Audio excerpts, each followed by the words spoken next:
For those of you that don't know what happened, a powerful hurricane force winds pummeled Iowa like I guess you haven't really seen before, right?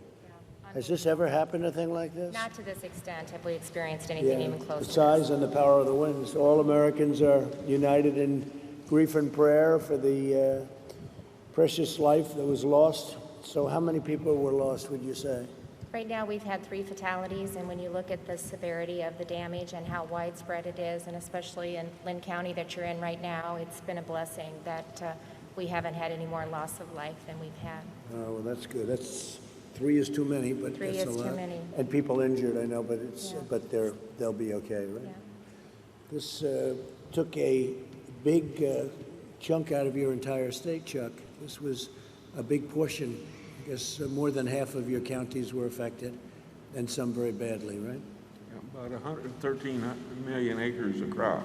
Amazing. No, it's amazing. So my administration's already working with Iowa officials, some of whom are with us now, to provide aid and to assess the damage. Winds from 80 to 110 miles per hour have carved a path of destruction through over half of Iowa's really great counties, many of which I got to know over the years. Up to 43% of the state's corn and soybean crops have been damaged or totally destroyed. 332 cell towers were damaged, think of that, impacting 1 million residents. Nearly 500,000 of the Iowa electric customers lost power, but I understand the power is back to about 90%.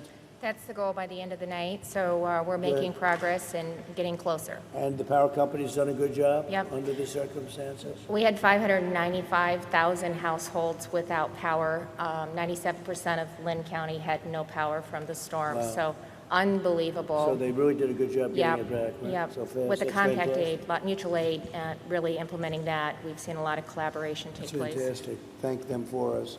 And schools here in Cedar Rapids were hit very hard, and many of the schools that planned to open are now going to be delayed, not for the pandemic reason, but for an unrelated reason that nobody thought would happen. So yesterday I approved a disaster declaration for Iowa, you know that? And it was done in record time, and we're offering the full support of the federal government, so you'll take care of that. Sure. And the USDA also announced assistance for impacted farmers, just as we delivered $117 million to the Cedar Rapids Flood Mitigation Project in 2018, and that was another big one. Yeah. Cedar Rapids has had a rough couple of years when you think about it, right? But we took good care of the flooding, and just like we did that, we're going to help you recover from the storm, and we'll get it done, and we'll all get it done together.